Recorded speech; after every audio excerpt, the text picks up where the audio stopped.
Fostering Leadership is made possible by the generous donations of the Foster Foundation and Artie and Sue Burke.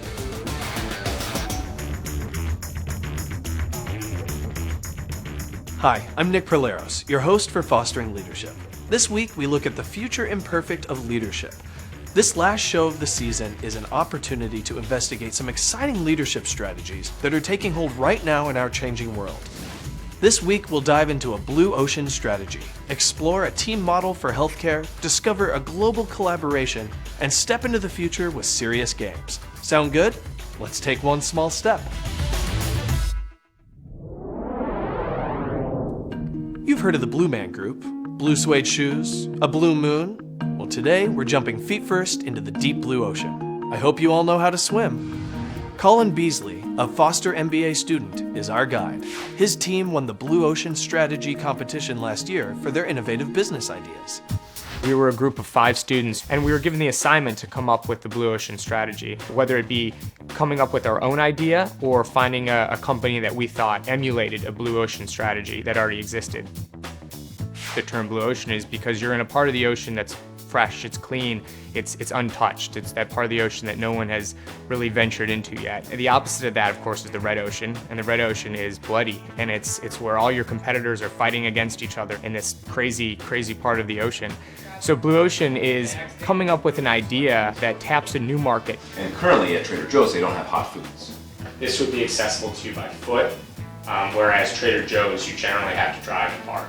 A Blue Ocean strategy doesn't need to be an idea that is brand new or is out of the blue, but it's taking the opportunities that can present themselves in a transforming industry and finding that pain point or that need for that consumer and finding something to solve that problem or to help that consumer with that pain point. We thought we'd be a little creative, and we came up with our own idea, which was called Trader Joey's. That looks great, guys. When we're giving our presentation for each sort of category of thing that we're talking about, we can point to something on the board and then talk about it. A lot of people are familiar with Trader Joe's, the grocery store. And we took that idea and combined it with this market who likes to attend convenience stores. They don't like to cook for themselves. And then you have those who traditionally go to grocery stores and they like to pick up, some ingredients, but they also pick up maybe some fresh foods that they can just kind of make pretty quickly. We combined those ideas into Trader Joey's, which was, healthy convenience around the corner, serving some of their fresh food items to consumers who maybe didn't want to shop at a grocery store, but also wanted a more healthy option to a convenience store. You're going to say, in our Blue Ocean strategy, Trader Joey's is finding that line in between the two. I think us all being on the same page throughout the process enabled us to succeed. And I think that lesson can be transcended into an organization by empowering your employees to give their ideas and listening to them. I think every leader, if they could listen to every employee throughout the organization, you will have more buy-in when you make your eventual decision. And I think that's critical to Blue Ocean strategy, is to have buy-in from multiple stakeholders within the organization, so then at the end, when you're taking what would be considered a risk, it's less risky to everyone because they've helped develop and build that idea. And I think we did that in our presentation, and it came across very fluid because everyone knew each component of the actual idea at the end. The treatment itself. Because they are engaging in developing things. Good morning. Trader Joey's is healthy convenience around the corner. Trader Joey's is a convenience store. Trader Joe's subsidiary. The presentation itself was interesting because basically we had to do it 5 times. We had a different panel of judges, all of local consultants, business men and women, and faculty members from Foster who were judges. And each of us had the opportunity to present that message. And it's interesting because one of the ways we succeeded is that we all delivered the same message to our judges. And I think that's very important in the reason why we won is because each judge knew exactly what we were talking about. Let me open it to questions, please. We were a different idea and we'd come up with something on our own, helped us in the end. The judges then all got together and we were all brought into a large room with all our classmates. The judges sort of went over benefits of what they thought, qualities of a really good presentation, some that weren't so good without going into specifics. And then at the end, the professor announced the winners. And our team was really excited to hear we had won. We were all sort of sitting in different parts of the room and all got to look at each other and say, hey, good job, good job. And afterwards, we'd been working 2 weeks together as a team. So it was a good team bonding experience too for the rest of the quarter. It's no secret that adaptability and flexibility are critical in business today. If we don't adapt and adjust, what we've created in the past can become obstacles in our future, our own personal iron cage. So we must continuously adapt or end up on the junk heap of history. In fact, we're adapting right now.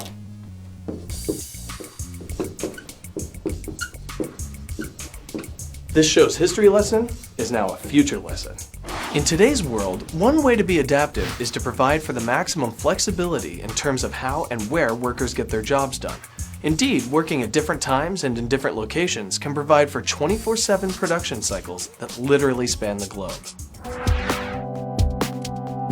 Take Amazon's Mechanical Turk service, for example. It gives businesses and developers access to an on-demand, scalable, global workforce. Remote workers take on human intelligence tasks, or HITs, performing the work from wherever they happen to be. For a developer, it's like having dozens of people working inside his or her computer. The name for Amazon's digital marketplace comes from this contraption, the original Mechanical Turk. In the late 18th century, the Mechanical Turk was promoted as an expert chess-playing automaton. But by the early 1820s, it was exposed as an elaborate hoax. The supposed machine was large enough for a human chess master to hide inside it while making all the right moves. Human intelligence was the key, not automation. Modern information technology provides a great example of the move from consolidation to a distributed model and then back again. The mainframe computer consolidated everything. It held all the data and performed all of the technical functions. Then the PC came along, and suddenly the masses had power at their fingertips, in their own homes and offices. Networks of PCs then optimized the transfer of information and intelligence. Today, cloud computing, perhaps the ultimate mainframe, consolidates everything again, from software to data, and then distributes it almost instantaneously, anytime, anywhere, by anyone. Business must change, adapt, and be flexible in order to be successful long term. But change can be messy and sometimes slow and costly. And even though we can use what we've learned in the past to try to adjust and improve, we know one thing for sure. The future will be imperfect, and the only way to succeed in it is to continuously adapt. Stay tuned for more of Fostering Leadership. The University of Washington's Foster Center for Leadership and Strategic Thinking, where we balance rigor and relevance in designing and testing leadership game simulations, training ethical and authentic leadership, and examining strategic healthcare transformation. The Foster School of Business offers multiple highly ranked MBA programs to fit your schedule and career goals.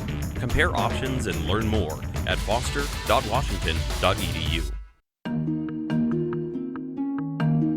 Complex medical issues often require many different disciplines to participate in the care of a patient. It's a perfect opportunity for a team approach, which is championed by Dr. Stuart Shanklin, the head of the University of Washington's Division of Nephrology. At the hospital, we get complex patients, and it requires many different disciplines to participate in the care of any individual. So the focus here is really on patient care.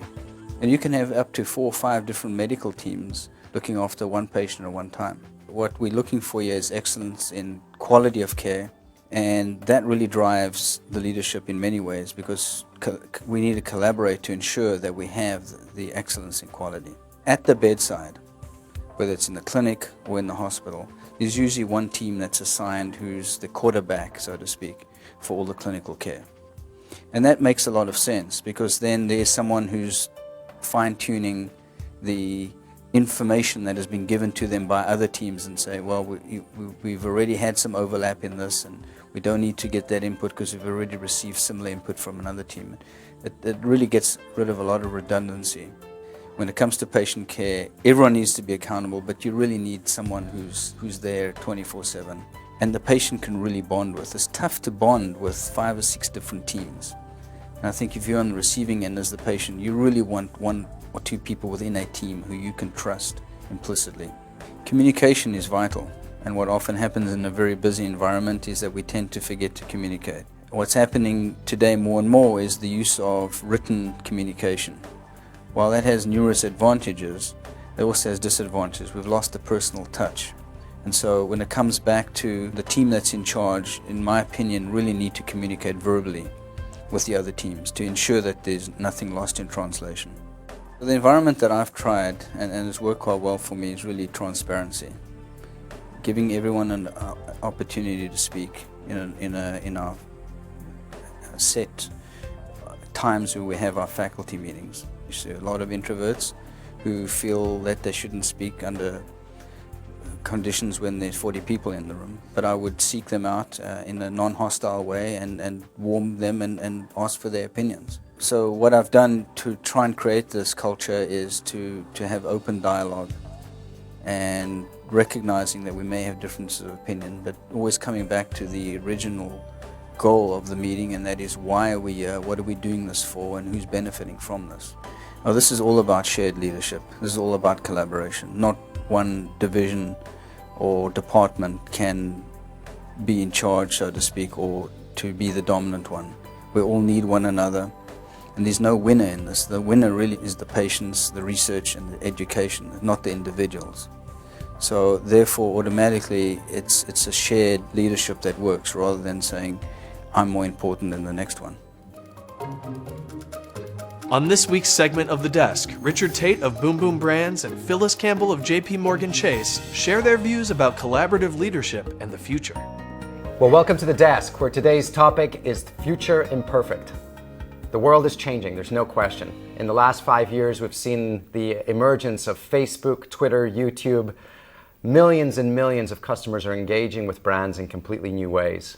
So Richard, I have to ask you, this is a new world for me, and so I really love to have some examples from you on how those new ways are playing out. Well, there's certainly some pioneers that we should all be keeping a close watch on. There's a company called Blendtec that are currently, it's a blender company, and right now they'll blend everything from an iPod to a pair of basketball shoes, and they'll show you how efficient that blender is, and that's the only marketing they use is YouTube. Yeah. Or there's a company like DC Shoes, which has the #1 viral campaign in the country right now, where it's a shoe company that are using a gentleman called Ken Block, who's the #1 drifter. He drives a 670 horsepower car around a guy in a Segway wearing a particular pair of shoes, 4.4 million downloads. So people are marketing and engaging in completely new ways. For myself, I'm a car nut, so I recently bought a Mini online. I customized it completely online, and I was able to watch it as that car was delivered from the place of manufacturing to the showroom, and I had that sense of anticipation, which was a completely new experience. So you were engaged. I mean, that's absolutely. I checked it every day.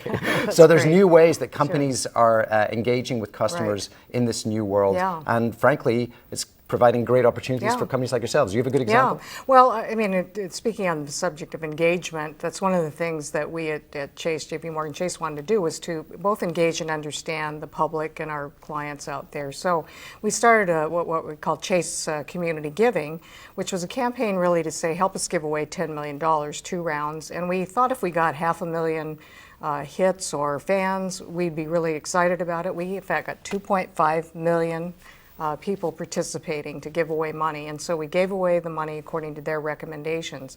And it really was in a sense, a way to engage the public out there in something that we hadn't done before. So I think it's exciting because it really showed us that in some ways, you know, the customers are becoming the leaders. And also a great way for you to share your values externally. Absolutely. So we're seeing in styles of leadership, there's new ways of engaging with your customers, but there's also access to resources. From my perspective, as a small company in the Pacific Northwest, using things like LinkedIn and also access to company profiles has allowed us, through time shifting, get access to skills or companies that we just wouldn't have access to before. Well, you know, one of the things that as we wrap up, I really think about was a lesson I learned early in life about get ready. And so I really think this is a sub-theme we have going here, because just when you think you know it or you get it, things will change. Absolutely, they'll change. And you have to accept and take calculated risks, but get in. Learn from the pioneers, understand what's working and what could benefit your business, but definitely engage and get in. Are you excited about the future? Well, actually, this is the moment that I live for. The chaos always results in opportunity, and now is a great chance to learn, to study, but get in and see what opportunities lie ahead. That's it from The Desk. Thank you for joining. In this week's Q&A, we met with Lisa Coehn, director of the Washington Global Health Alliance. This amazing organization is redefining the word collaboration as they work with global partners to improve the health of humankind across the planet. The mission of the Washington Global Health Alliance is threefold. First is to enhance research and program collaboration, not only between the partners, but also internationally. The second component is to increase education, training, and mentoring activities. And then the third element is increasing public awareness about why global health is relevant, why it's important for all of us, and serve as advocates for the global health community here. What leadership role does Washington Global Health Alliance have in promoting global health? Well, I think what we can do is help elevate what our partners are doing already. And the whole notion of the rising tide lifts all boats. So the more that we can identify this, this whole community as a campus of global health activity and innovation, and help people understand that it is a complete community here. It's not just Seattle Biomed or the Infectious Disease Research Institute or PATH or the Gates Foundation or the University of Washington. All of these entities work together on a number of things, and then they work with other partners. So we really do talk about this as sort of a campus of global health activity for this state. We know that collaboration is a fundamental part of your organization. What does the leadership model look like for facilitating that? Collaboration is absolutely critical. We recognize that while all of these organizations are just doing phenomenal work and saving millions of lives around the world, number one, people didn't know about them, and number two, they didn't necessarily know what each other was doing. And so enhancing collaboration is at the very heart of what we do in this global health field. It's this remarkable willingness to share information, to work together, because the desired outcome is improving health for the world's most vulnerable people. So if you can keep that long-term outcome in mind, then it's easier to think about ways to collaborate instead of ways not to. What role does technology play in facilitating this mission? I would say mainly through social media, reaching a whole new demographic. So many young people want to be engaged and are committed to making a difference in whatever cause they feel it is, whether it's around global health, global development, advocacy of some sort. And so I think that technology is helping us help them engage in some meaningful ways. What leadership challenges have you faced as director of the Washington Global Health Alliance? The challenges have been significant. I mean, it's a new organization. It's a new idea. Nothing like this existed anywhere in the world that we're aware of, a collaboration that brings these types of organizations together. And then encouraging people to think beyond their organizational mission. Stay tuned for more of Fostering Leadership. When you're at a crossroads in your career or in your life, you have to look at what's on the other side of that. I was looking at where is the next step in my career. Future business world will need leaders. There are going to be opportunities that come across your path. What's uncertain is will you be prepared for those opportunities? You just need the passion for your career, for a better life. With the TM MBA program from Foster Business School, you can take that next step.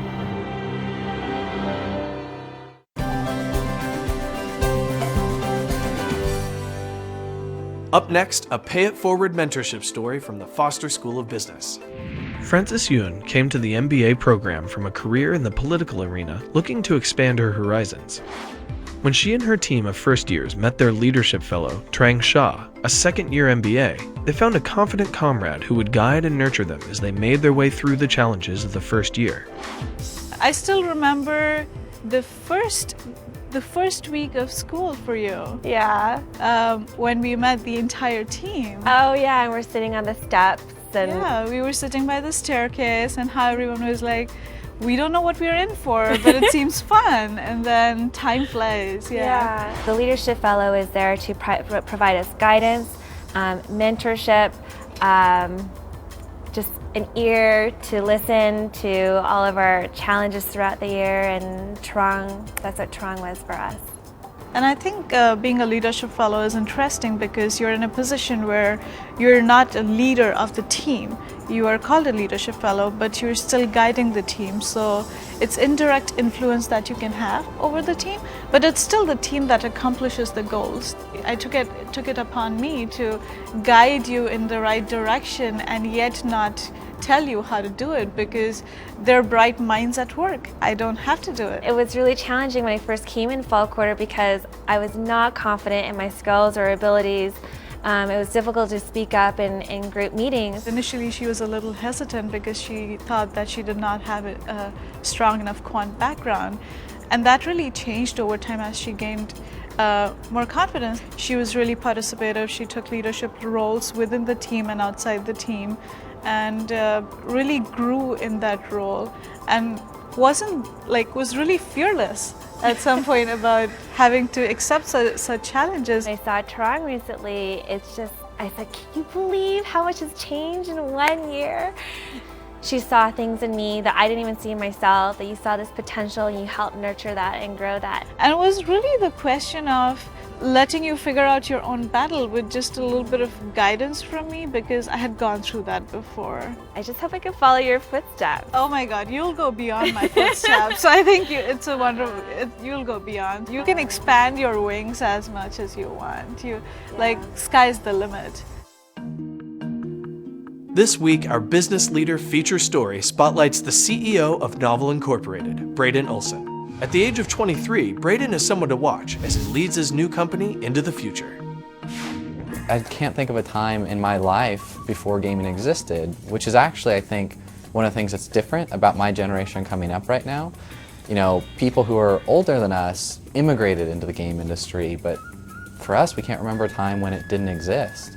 When I was 12, I got exposed to the virtual worlds, and I've known this is what I've wanted to do since then. I started getting my leadership experience when I was 16 and 17.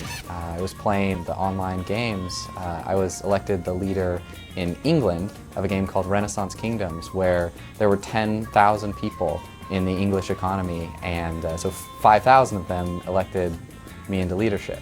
You know, the numbers are huge, the people are real, and my first leadership experiences were in the virtual world. Now I'm taking those and applying them to the real world. You know, today at Novel we have over 20 employees, and yeah, we're starting small, but the future is tremendous for what we're doing. We're a pioneering company that's looking at what is the next evolution of game technology outside of just entertainment. So, you know, we bring together industries that have never really talked before. Behavioral science, senior executives in the business world, game designers, I mean, people you wouldn't typically think would sit in a room together. So the work that we do here is kind of different than it's ever been done in the game industry before. We look at the future of our business as being the leader in applying game technologies in very deep ways to solving major global business issues. The first of which we're approaching is human capital. So we want to make recruitment more efficient. We want to get the right people to the right organizations, and that helps the employee and the organization. We look at this as the Microsoft Word of our suite of products that we're creating, and we will solve different common global business problems one by one. What gets me excited is the ability to predict potential and give people opportunity and get people to the right jobs where they can be engaged and love what they do. I see these technologies as making the real world more efficient, more sustainable, to use resources more effectively, and I think that's going to be the big impact in business. Plato is frequently quoted as having said, you can learn more in an hour of play than in a year of conversation. And I think that really speaks to the core of the type of products that we're building right now. When we play games, when we compete, when we are engaged, who we are comes out. And that's what our products are going to bring out. You know, we have the globe in our logo because that is how we look at the nature of our work. If we weren't thinking about how are our products going to be global, how are they going to solve global business issues, then we'd have no chance of getting to that point. If we fall a little short of our goals, we're still going to be a company that can impact and change the world.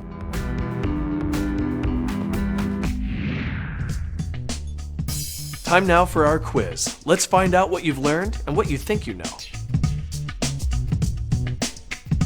The core guiding principles of what constitutes exemplary leadership will A. essentially remain the same, B. will change to being more directive due to new virtual technology systems, C. will change to being more consultative due to generation-wise values, or D. will change to be more proactive. We are seeing in organizations more emphasis on examining A. shared leadership, B. virtual leadership, C. global leadership, D. all of the above, or E. none of the above. Leaders in the future will have to A. deal with less complexity as organizations share leadership responsibilities, B. deal with more complexity as markets turn over more rapidly, C. deal with the same level of complexity as they must address today, or D. deal with the same level of complexity by relying on artificial intelligence systems. Fostering leadership has A. improved my understanding of what constitutes leadership, B. challenged me to think about leadership in different ways, C. made learning about leadership more enjoyable, D. provided great examples of leadership to learn from in each show, or E. all of the above. Go to our website, take our quiz, and see how you do. Well, that's our show for this week, and the final episode in Season 1 of Fostering Leadership. We hope that you've enjoyed it and that you've learned something new along the way. In previous episodes, we explored the importance of the situation in developing leadership skills, and we examined whether or not leaders are born or made. We took a closer look at how an organization's structure can impact leadership, and subsequently, how leadership is tested when the ground is shaking. We studied leadership in extreme environments, and then we applied some of these extreme lessons to the practice of leadership.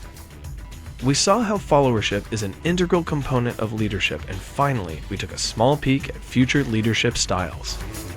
Needless to say, we've covered a lot of ground, and we've barely scratched the surface regarding the topic of leadership. I encourage you to visit our website to explore the depth of resources and to take our quiz. There are valuable links to academic papers and to the University of Washington Foster School of Business. Of course, all episodes are available to be viewed online as often as you like. Write to us, share your leadership stories, or just let us know what you thought about this first season of Fostering Leadership. Until next time, thanks for watching. Fostering Leadership was made possible by the generous donations of the Foster Foundation and Artie and Sue Burke. To find out more about fostering leadership, go to our website, uwtv.org/fosteringleadership.